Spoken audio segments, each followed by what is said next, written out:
Kristen berapa? Kristen yang nanya? Satu. Islam yang nanya berapa? Oke. Satu-satu dulu ya. Satu Kristen, satu Islam ya. Saya minta Bapak bertanya. Ya, ke Bapak yang dari Gereja Kristen Indonesia. Mak ya Pak. Selamat siang, nama saya Si Hombing, saya saudaranya Ustaz Nababan. Kalau beliau itu si Hombing Pak, sini ya Pak. Saya bukan Nasrani, saya Masihi. Masih iya. Ya, ini Pak. Saya bukan Nasrani, ya. Ya. Oh, silakan undang saya. Nah, oke. Kalau mau tahu banyak bukan di sini forumnya. Oke, saya tadi mencermati ini kan temanya tauhid dan Tritunggal. Jadi kalau saya cermati dari awal, tauhid ini kan tentang keberapaan Allah. Tritunggal itu adalah kebagaimanaan Allah. Oke. Lalu dalam perspektif logika memang jujur ya saya sedih loh dari zaman dahulu kala ya selalu kesalahkaprahan ini terjadi. Padahal Imam Al-Ghazali itu sudah menjelaskan bahwa Trinitas itu atau Tritunggal itu adalah salah satu bentuk tauhid juga. Karena menurut salah satu bentuk tauhid juga. Karena menurut Al-Ghazali menurut Al-Ghazali adalah Trinitas itu adalah satu jauhar dalam tiga sifat. Satu jauhar dalam tiga sifat. Nah, mempertanyakan umat Kristen punya tiga Tuhan itu sama dengan mempertanyakan umat Islam itu punya 20 Tuhan karena ada 20 sifat Allah di situ. Ya, 29. Oke. No. Anda tahu sifat Allah sama nama-nama Asmaullah? Ya, ini yang saya bahas ini sifat Allah ya. Ya. Nah, pertanyaan saya kepada Ustaz Nababan juga kepada Pak Egi. Pertanyaan saya, Al-Quran itu makhluk atau bukan makhluk? Lalu pertanyaan selanjutnya, jika bukan makhluk, apakah ada yang lain selain Allah yang bukan makhluk? Ya, terima kasih. Baik. Pertanyaannya, apakah Al-Quran itu makhluk atau bukan? Yang kedua, kalau Al-Quran itu makhluk, bukan makhluk, adakah selain Allah yang bukan makhluk? Dari Muslim satu lah. Waktu menjawab hanya 5 menit ya. Jadi dua orang dulu, satu-satu. Oke. Penanya bertanya, jawabannya 5 menit Bang. Oke. Enggak, Bismillahirrahmanirrahim. Langsung aja. Nah, saya langsung kesimpulan aja bahwa ini kan temanya tauhid. Oh, namanya Pak Karim. Masa belum kenal? Ya, langsung aja ya. Nah, jadi temanya tauhid dan Tritunggal. Saya langsung kesimpulan bahwa Bapak Pendeta sendiri itu menerima konsep tauhid, ya kan? Satu itu dulu. Ini baru kita bicara tauhid dulu. Dari pihak Islam punya konsep tauhid, itu jelas. Bapak sendiri punya konsep tauhid dan tidak bahwa menuduh kita interpretasi bahwa konsep Tritunggal adalah tiga Tuhan dengan tiga pribadian. Artinya itu paradigma yang salah Tritunggal. Itu masih debatable. Tapi konsep tauhid adalah sebuah hal yang mutlak. Betul? Konsep tauhid itu adalah konsep yang mutlak. Nah, ya, pertanyaannya, kesalahan kayak penelitian yang lalu bahwa menggeser konsep Tuhan ini kepada sebuah yang wujud. Ya, saya tadi bisa menjelaskan itu. Jadi dalam Quran, dalam surat Asy-Syura ayat 7 kalau tidak salah, 11/7 ya. Jadi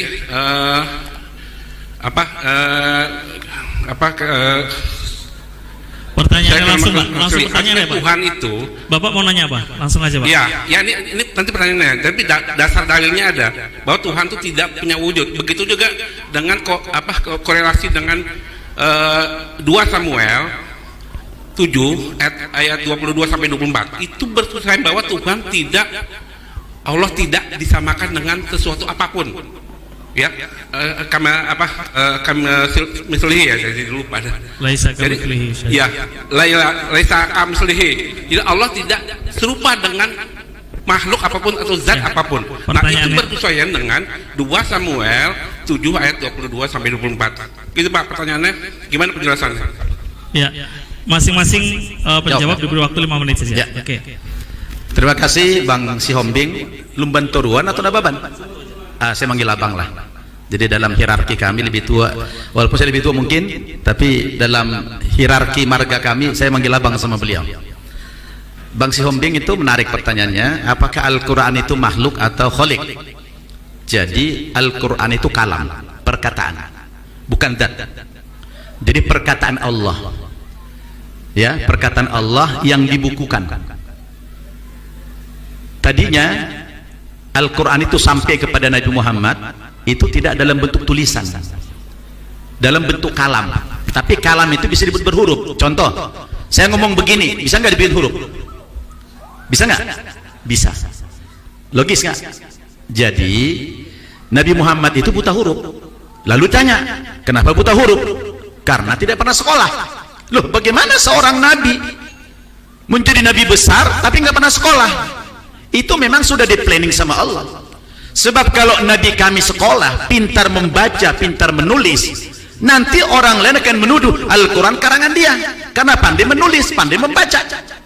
Nah, sehingga Allah berikan Al-Quran itu, wahyu itu, kepada orang yang tidak bisa membaca, tidak bisa menulis, supaya menghindarkan kesan seolah-olah Al-Quran itu adalah karangan. Nah, jadi kalam itu bukan zat.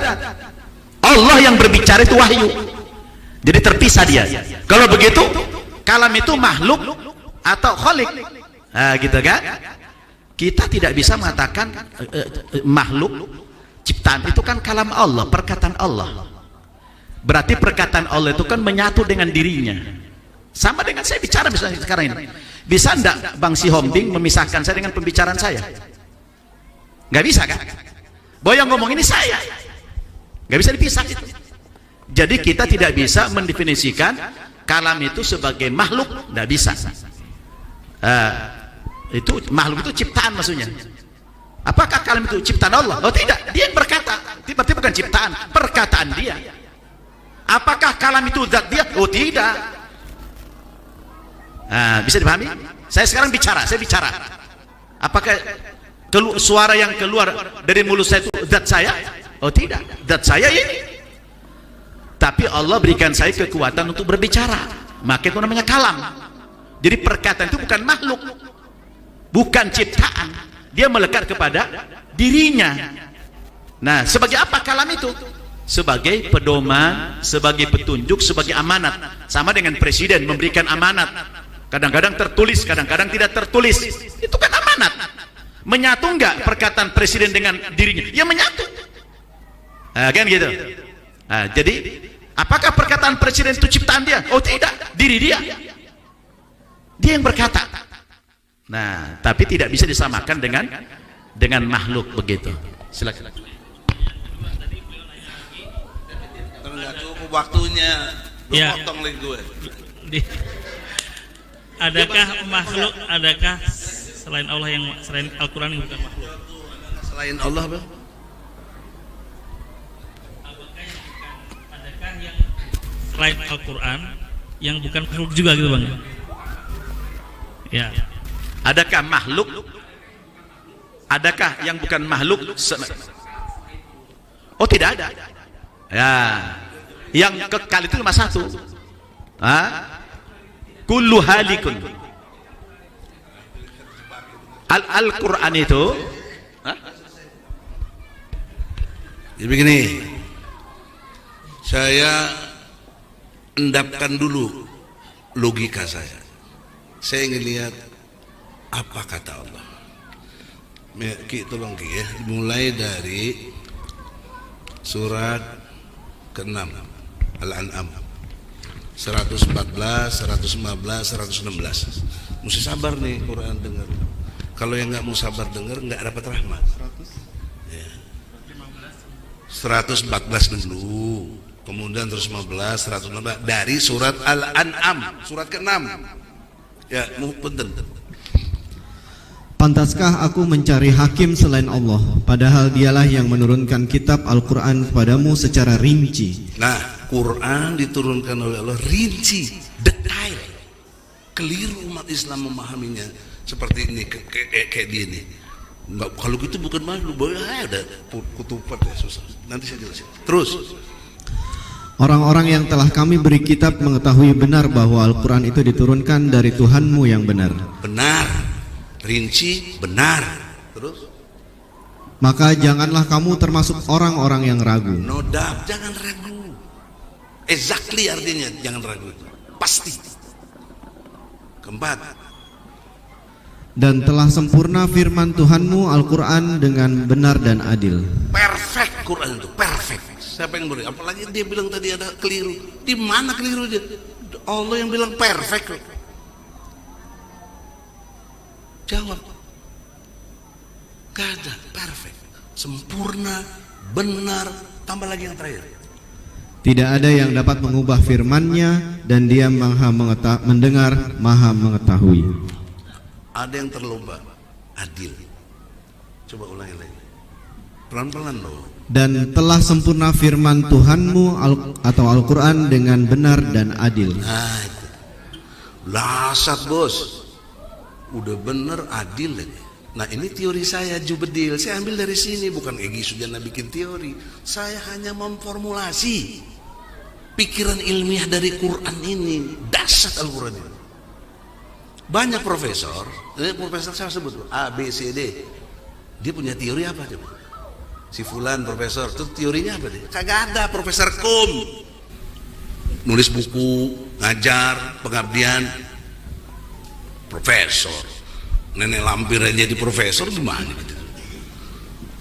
Gak ada teorinya, apa teorinya? Nah teori saya, Os Jubedil, dalam cara berpikir dan bersikap intelektual. Dalilnya mana? Quran. Aku nggak klaim yang lain. Nah, lalu bagaimana tentang Allah sendiri? Itu ada di dalam surat 20 ayatnya 12, 13, 14. Ini ngerti betul. Saya bantah nanti yang pendeta mengatakan nggak mungkin manusia kemana, nggak, batal dengan teori ini. Coba.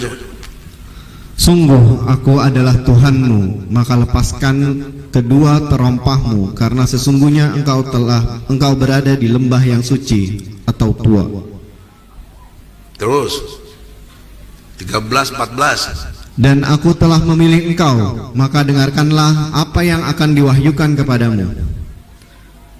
Terus Sungguh aku ini Allah, tidak ada Tuhan selain aku, maka sembahlah aku dan laksanakanlah sholat untuk mengingatku. ini inallah, aku ini Allah. Inani Allah, sesungguhnya aku ini Allah. Itu yang saya mau tanya tadi, mana Yesus ngomong dia Tuhan? Kagak ada. Cuma kau nggak jujur, gak mengakui. Kalau saya ditanya Allah mana nggak, nih ayatnya, Innani Allah. Ini cerita Nabi Musa ketika mau dapat Taurat. Nabi Musa nantang, gue pengen lihat engkau ya Allah, gue pengen tahu. Dan gue nggak sanggup. Lo datangnya ke Bukit Sinai itu, meledak di sini. Nah, problemnya dalam konteks filsafat sekarang, brother Kiai, apa pendeta, coba kembali lagi yang 12 ini, supaya kita logika Quran ini nggak bisa dibantah gitu. 12.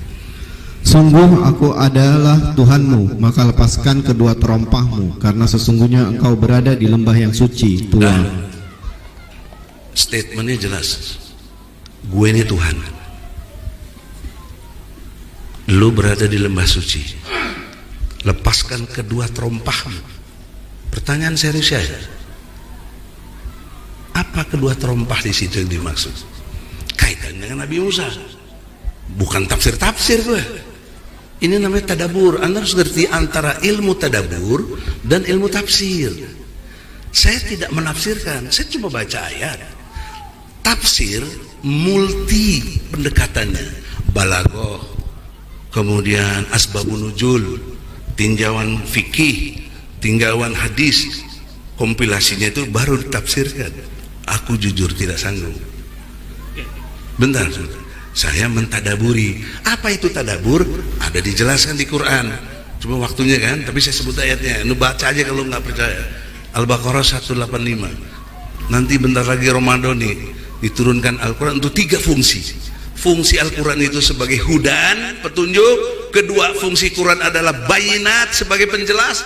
Quran berfungsi sebagai furqan, pembeda. Nah, konteksnya dalam konteks itu, 2 terompah itu yang tadi saya bilang kau menjadi sombong, cuma orang-orang yang sombong dan iblis perasaan itulah yang apa? 2 terompah ini pijakan. Terompah itu kan pijakan. Apa? Pikiran dan perasaan. Itu yang membuat kita jauh dari Allah. Kau merasa pinter belagu bikin ini bikin itu, menafsir-nafsirkan, Masya Allah. Perasaan kau merasa jagoan, merasa the best kayak si Firaun tuh, dia ngaku Tuhan gitu. Nah, itu dibantah oleh Allah. Kaitan dengan antum tadi, coba surat 2 ayat 23. Oke, cepat Ki. Surat 2 ayat 23. Kaitan dengan Al-Quran. Jangan main-main gitu. Makanya gue keras. Oke.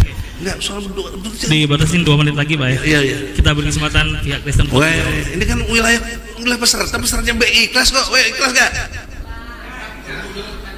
Nah, Ya nanti saya jawab di sini. Makanya itu jangan buru-buru. Berarti dari tadi lo kan pengennya logika, yang logis. Gue mau jawab. Lo ngikutin nggak dari tadi? Ya sudah, baca lagi.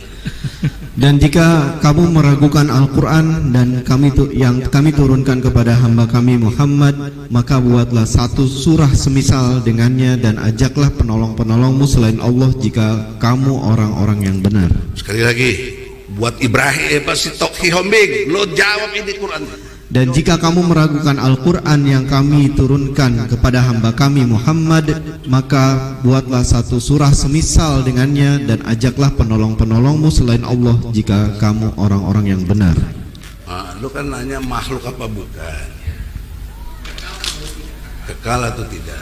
Kalau gua jawab bukan, jadi Quran tidak kekal. Kan begitu logika jebakan lu. Kita mah itu mah kelas basi itu.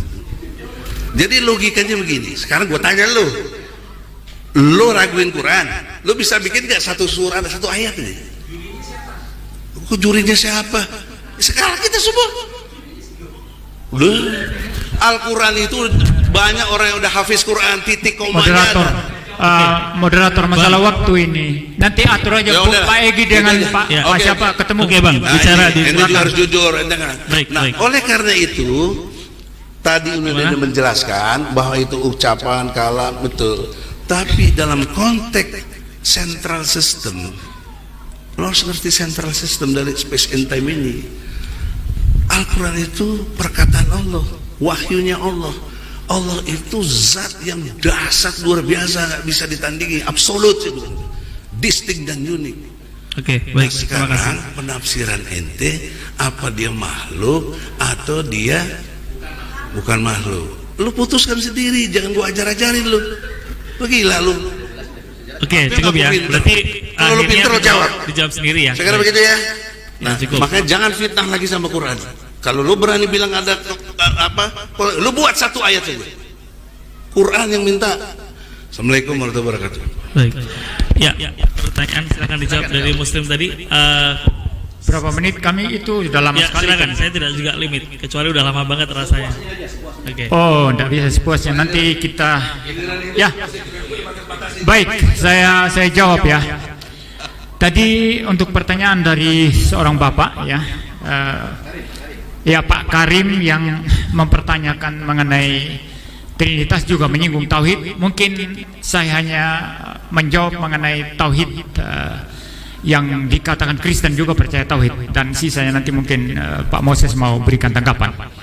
Yang pertama-tama saya katakan bahwa Kristen tidak percaya tauhid. Justru karena Kristen tidak percaya tauhid, maka kita ada dialog, ada perdebatan hari ini.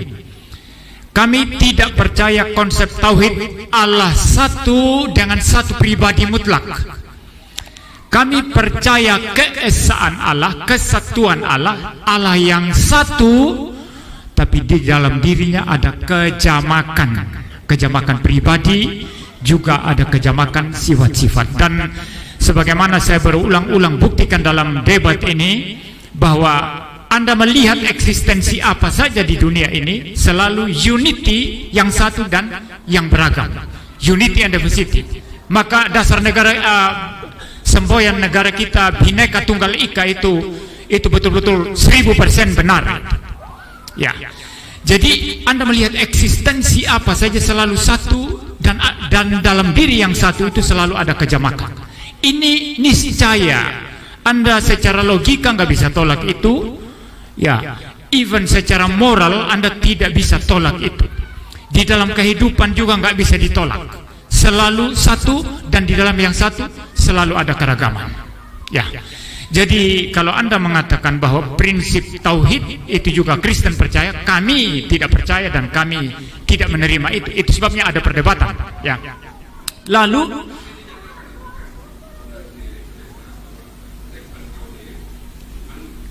saya tidak pernah bilang begitu, dan saya tidak berkata begitu tadi. Percaya Allah itu satu, esa, dan istilah esa pun bagaimana Muslim menginterpretasi itu dengan Kristen menginterpretasi itu jelas sudah beda.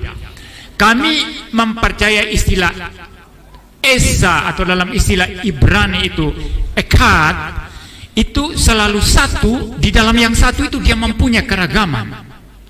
Satu muriwali, ya satu, tapi dalam diri satu muriwali itu niscaya ada keragaman tubuh dan jiwanya saja ada keragaman, ada reasonnya, ada emotionnya, ada willnya, ada kehendaknya, ada aspek sosialnya, ada aspek rohaninya, dan lain sebagainya. Saya jawab dulu, Pak.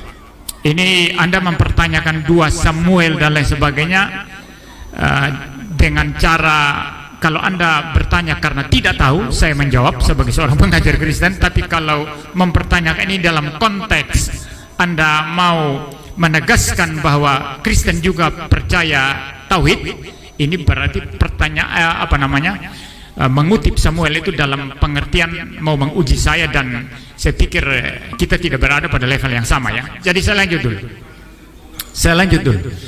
Jadi yang jelas Kristen tidak percaya yang namanya tauhid versinya Islam, itu jelas itu. Lalu yang kedua, yang saya pikir juga untuk menanggapi semua yang dikatakan di sini tadi, bahwa Alkitab itu tidak pernah membicarakan tentang Trinitas. Istilah memang tidak muncul, tidak ada istilah Trinitas dalam Alkitab, itu saya akui. Sama juga Pak Moses mengatakan tadi, di dalam Quran pun kalau kita bicara istilah tauhid itu tidak ada. Kalau di hadis Anda bisa temukan itu istilah tauhid, tapi kalau di Quran tidak ada, ya. Tapi problemnya sekarang bukan masalah istilah itu ada atau tidak ada. Masalahnya adalah konsep atau doktrin di balik istilah itu, ajaran, ya, pengajaran di balik istilah itu ada atau tidak.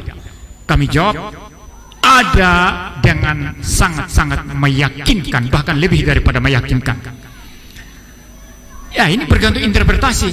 Kejadian 1 ayat 26 bilang apa di sana? Baiklah kita menjadikan manusia menurut gambar dan rupa kita. Kenapa pakai jamak? Nah, orang Islam mengatakan itu dalam konteks bagaimana Allah itu menyatakan diri sebagai yang mulia, maka menggunakan istilah kami. Tapi bagi kami Kristen itu tafsiran yang tidak meyakinkan sama sekali.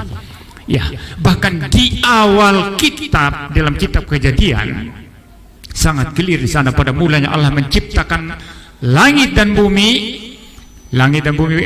Bumi belum berbentuk dan kosong dan gelap gulita menutupi samudra raya. Roh Allah melayang-layang di atas permukaan air.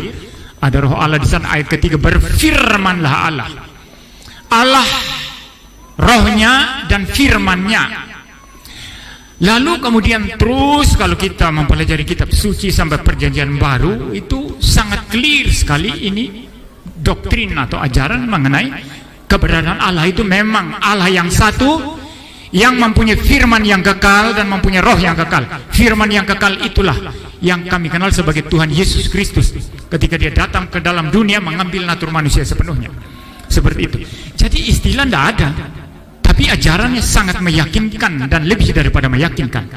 Ya, jadi bagaimanapun orang Muslim membantah ini dari perspektif Islam dia, lalu mencoba dari world view atau presuposisi Islam dia, kemudian masuk ke Alkitab, menafsir Alkitab, selalu saja dibawa nanti apa? Trinitas nggak ada.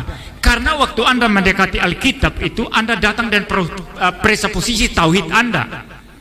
Tidak ada orang yang datang dengan null hipotesis, kosong melompong di kepalanya. Tidak ada itu, kecuali ketidakjujuran mengatakan demikian. Waktu Anda mendekati Alkitab, di dalam pikiran Anda itu sudah ada presuposisi tauhid di situ. Maka Anda membaca Alkitab dengan worldview tauhid, maka tidak pernah ketemu trinitas di sana. Tapi kalau Anda membaca Alkitab dengan presuposisi sebagaimana yang diambil Kristen, Anda akan melihat di sana dari Kejadian sampai Wahyu sangat rasional, sangat intelligible ajaran mengenai trinitas. Ya, saya pikir itu, Pak. Mau saya silakan mau tambahkan. Ya. Cukup, Pak. Cukup. Baik. Bantah. Cukup. Kalau nggak dibantah dia menjadi kebenaran. Enggak, ini Kamu gara-gara waktu aja. enggak, ini sudah nggak bisa. Kau bantah, bisa kau bantah. Waktunya sudah bisa. Bukan soal waktu. Lo bertanya substansi. Saya jawab pertanyaan beliau. Tadi Anda sudah ada waktu, Atau Profesor. ini tutup. Lo Tadi- debat sama gue sekarang. Lo tutup aja sekarang. Abang dulu, saya mau tutup. Kan closing statement dulu. Abang mau tutup. Gua mau statement, gua bantah semua lo pendapat. Oke, boleh. Ya, silakan saja Ya closing udah, statement. makanya Ya. dengerin. Baik, hadirin semuanya, waktu diskusi kita sudah habis. Mohon maaf, hanya satu pertanyaan karena melebar kemana-mana. Ini mau Bagi bantah yang mau ini. tanya, silakan Anda tanya di luar forum. Nah, ini masih forum Ya, kan. Anda Saya boleh mau di sini. izin yang punya waktu kalian kan pertanyaannya. Apa kalian ada yang masih bertanya? Nah, udah kasih dong, kasih. Tuh, udah Oke, normal tuh. baik. Sesuai kesepakatan di awal, ini adalah waktunya closing statement. Apalagi nanti kalau Anda mau bertanya, Anda boleh lanjutkan di luar forum. Closing statement ya. Ya, ada closing statement. Tapi tolong di sesuai kesepakatan, karena ini waktu sudah lewat. Ya cepat yang bertanya. Iya. Mohon maaf, pihak gedung membatasi kita hanya 5 menit. Saya Pak, pikir Pak, cukup pertanyaan. Kita 5 menit. Yang ngasih gedung nggak sampai jam 15 saja, Pak. Udah yang punya gedung siapa sih? Baik, Lagu banget. Tabung sampai ini. pada tahap terakhir yaitu, ya mohon maaf, nanti Anda bisa tanya ya. Ada Bang Iwan, ada malam ada Ini ada forum yang mau lagi nanya. online. Jangan banyak lamanya. Kasih Boleh, kesempatan. Bang Iwan, kita akan bikin forum seperti ini tapi online aja. Ya, bisa bertanya sepuasnya. Nanti online bisa via. Nah, gua nggak mau lah, Instagram. males. Lu bakal jawab sendiri lah. Ini lagi ada Baik, demikian teman-teman semuanya, kesempatan yang baik ini sudah kita lalui. Closing statement Ini belum? tidak cukup untuk mewakili semua pertanyaan Anda semua.